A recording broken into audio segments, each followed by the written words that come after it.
Welcome to today's explainer. I am absolutely pumped for this one because we're taking a seriously fascinating journey.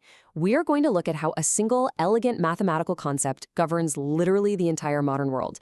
I'm talking everything from the light hitting your eyes right now to the Wi-Fi connecting your devices and even the sound of my voice. It is all dictated by the physics of waves. If you're a physics student, especially if you're studying for your GCSEs, you are in exactly the right place. Today, we're going to master the fundamental rules of how energy moves and exactly how to use the wave equation to ace those exams. Let's get right into it.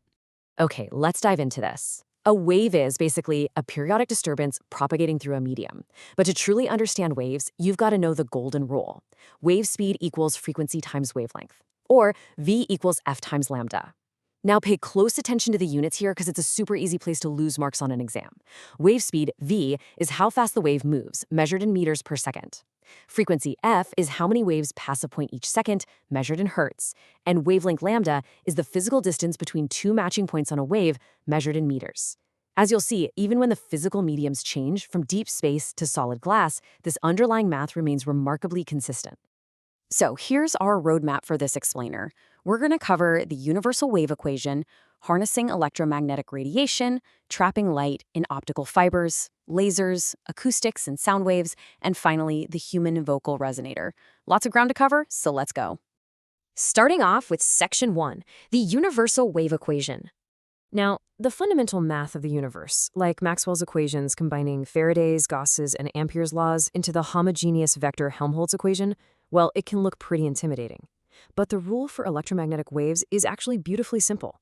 They're made of oscillating electric and magnetic fields that all travel through a vacuum at a constant speed, the speed of light.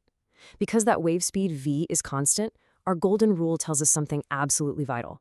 If you increase the frequency of an EM wave, its wavelength must get shorter. They are inversely proportional. The wave speed depends on both of them. So if the speed doesn't change and more waves pass every second, they literally just have to be physically closer together. Moving on to Section 2, harnessing electromagnetic radiation. Massive radio telescopes brilliantly illustrate the engineering reality of wave mathematics. You see, radio waves have incredibly low frequencies. Because they have such low frequencies, our wave equation dictates they must have incredibly long wavelengths, sometimes stretching for actual kilometers. To extract maximum power from these giant incoming waves, we have to build these massive engineering marvels. These gigantic physical structures are designed specifically to match those super long wavelengths, just to catch a faint whisper of energy from the cosmos. But here's a wild thought. Waves don't just carry information, they actually carry physical momentum. Let's look at a tangible scale for this out in space. Imagine a massive solar sail measuring 1 full square kilometer. If it gets hit by 1.4 kilowatts per square meter of solar radiation, which is standard near Earth, by the way, it experiences exactly 9 newtons of continuous pushing force. That is the physical pressure of waves, literally transferring their momentum to a surface. Crazy, right? All right, Section 3, trapping light, optical fibers. So how does the internet cross the ocean? Through optical fibers. These microscopic glass tubes guide electromagnetic waves using a crucial GCSE concept, total internal reflection. You see, the glass core has a higher dielectric constant, meaning it's more optically dense than the clouding around it. Because light travels slightly slower in that denser glass, it reflects completely off the internal boundary at extremely shallow angles. This traps the wave inside the fiber with almost zero loss of energy, creating these specific wave modes that carry your data right across the globe. However, glass isn't completely perfect. A process called Rayleigh scattering causes energy loss as the wave moves through the uniaxial material. And get this, it's a loss mechanism proportional to the frequency to the power of 4, meaning higher frequency waves scatter way more easily. Fun fact, that's the exact same physical reason why our sky is blue.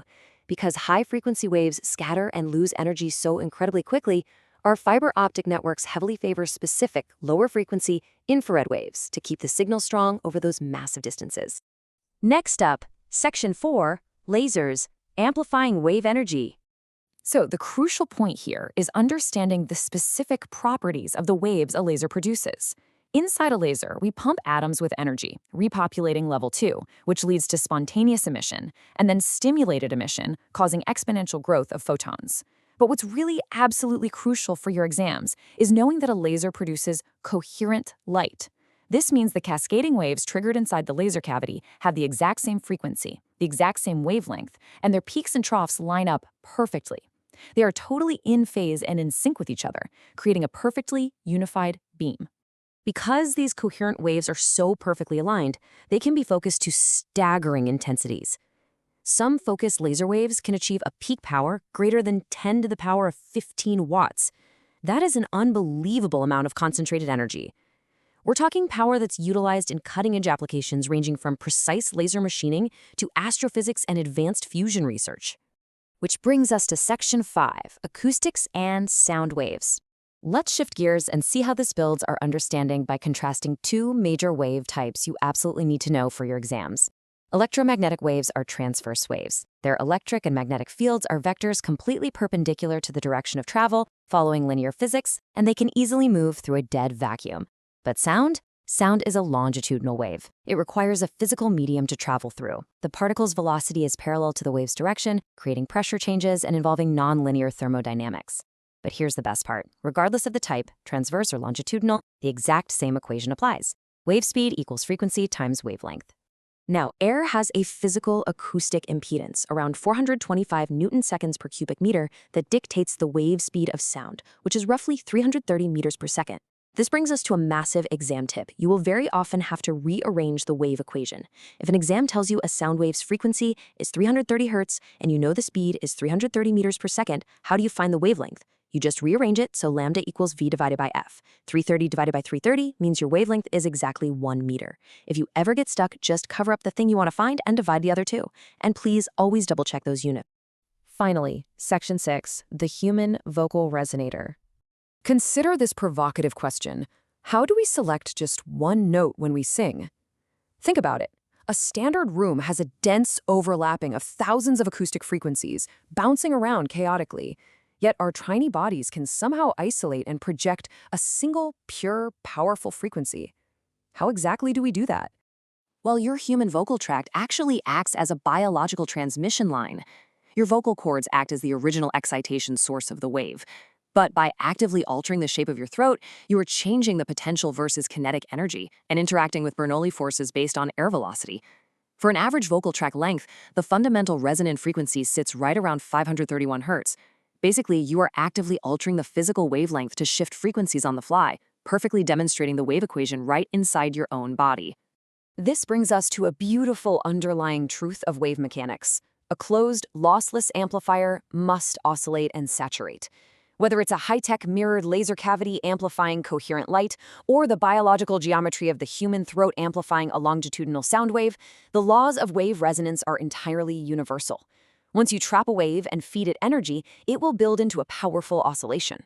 So we come to the end of our explainer. We've seen how the simple relationship between wave speed, frequency, and wavelength scales from a massive radio telescope all the way down to your very own voice.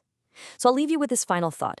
From the electromagnetic waves in the vacuum of space to the longitudinal sound waves in your lungs, what invisible waves are passing through you right now? Keep asking questions, keep practicing those exam equations, and keep looking for the physics hidden in plain sight. Thanks for joining me.